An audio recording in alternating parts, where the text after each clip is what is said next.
And I am pleased and honored to have on the line with us Dave Archambault, who is the chairman of the Standing Rock Sioux Tribe.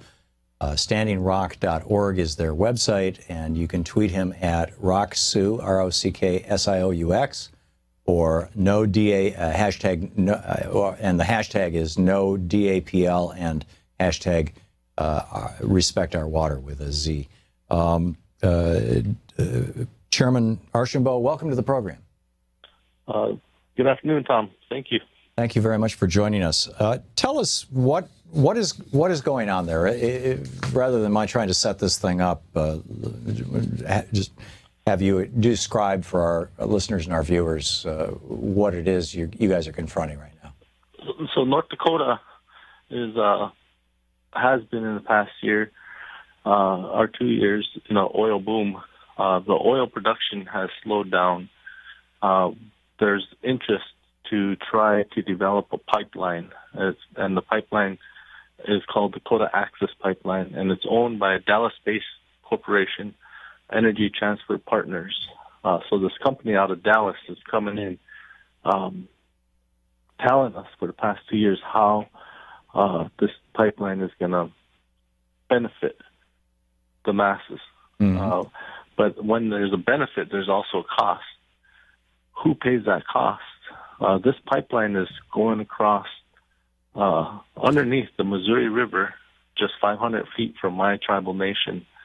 And our tribe has never been, we were never consulted from the beginning. And had we been consulted, we would have shared our concerns. There was an alternative route north of Bismarck, North Dakota, which is about 50 miles north of our nation. This route was not chosen because there were people who spoke up and said we have safe drinking water concerns for the population in this area. We expressed the same thing. We expressed the same concerns, but all too often, as history shows, Indian country is ignored. So the people who expressed a concern about their safe drinking water were presumably white Americans or just not Native Americans, however you would describe that. They were people just downstream from the proposed route. Doesn't matter if they're white or any race. It just it seems to me that the government's not listening to Native Americans, and they are listening to people who are not Native Americans. Or am I missing something? No, that's truth, and that's how history has been for the last 500 years. 500 years. Yeah. So what are you doing, and how can we help?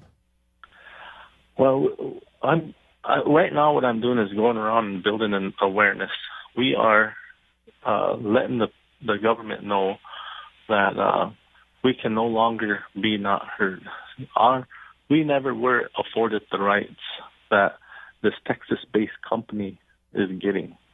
They came in and they got easements for land. They got there was an eminent taking for some landowners who didn't want this project going through their property.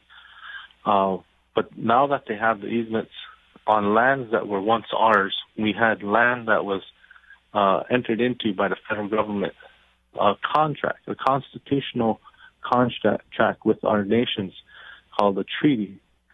And as a short time goes by, the same government reduces those treaty lands without protecting them for us. I can repeat that over and over and over throughout history where our lands were reduced. Another example is in the best interest of national security, we should explore gold.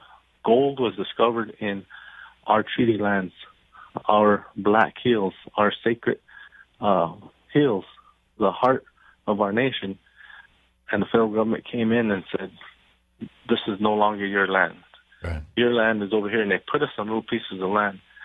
So there's another case where in 1944 there was for national security and economic development, they needed to build a dam system on the Missouri River. They built 7 dams, and if you look at the dams that were the lands that were inundated with floodwaters, you'll identify immediately where a tribal reservation is.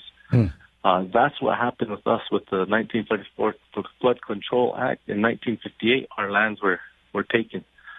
Now, the same thing is happening today, where this pipeline is going just upstream, 500 feet from our lands. And when, I can't say if, it's a matter of time when something happens, we are the ones who have to pay for it. So we're looking after not only our nation, but all people who are downstream from us, millions of people.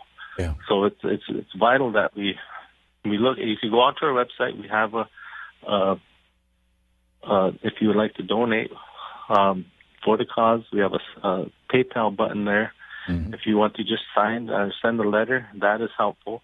If you just want to show support by coming out to a camp, we have a big camp that people from all over are coming, and it's a prayerful, peaceful camp that we're trying to pray that things change for the good for Indian people. That's powerful stuff. We're talking with Dave Archambault, who is the chairman of the Standing Rock Sioux Tribe. The website is standingrock.org. And you can tweet him at RockSiou, RockSieux.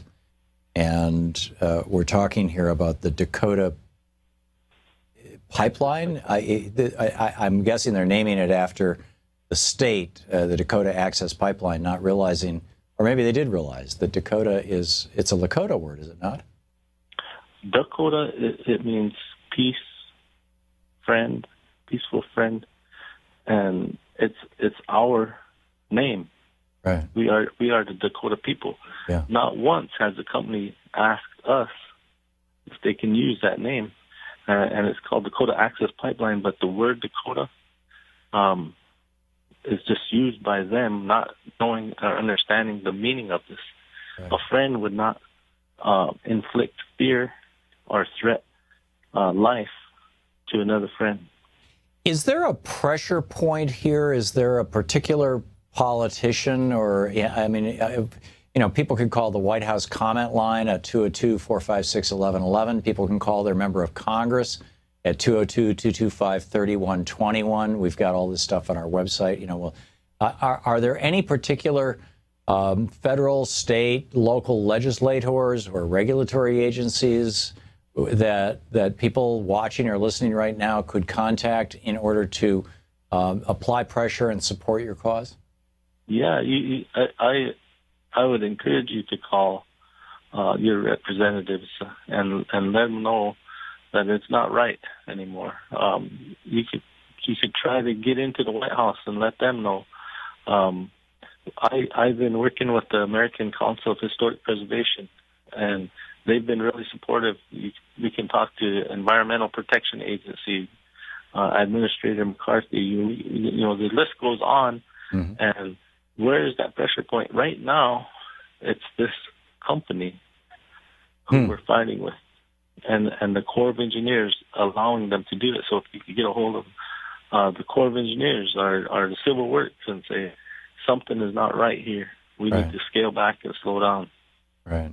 The company, I'm assuming, is not responsive to your entreaties, to your efforts. No, the company is just bulldozing through a territory that they have no sensitivity to. It's just about greed and money, and taking advantage of disadvantaged nations. Yeah, and this is to get the fracked oil from North Dakota, out of North Dakota, to refineries in the Midwest. Is that right? Yes, and that can be done. I'm not opposed to what they're doing, but they have to stay away from what gives life to everything, and that's water. They could have done the exact same thing, created energy independence by avoiding water. They could have created economic development by avoiding. But you said they're running this. Did I hear that right? 500 feet from I believe, a tributary into the Mississippi. Yes. That's crazy. River. Yep. That's just crazy. And they did have earlier plans for running it 50 miles away from the water, but the local people there objected, and those local people there we're not Native Americans, and so they seem to have a little more political juice in terms of changing this. Is that an accurate characterization? I would say that it's easier to make the tribe pay for this nation's benefits because it's been done over and over and over. Yeah. We pay for economic development. We pay for national security. We are now paying for energy independence, and this all could have been avoided, but they choose to target us.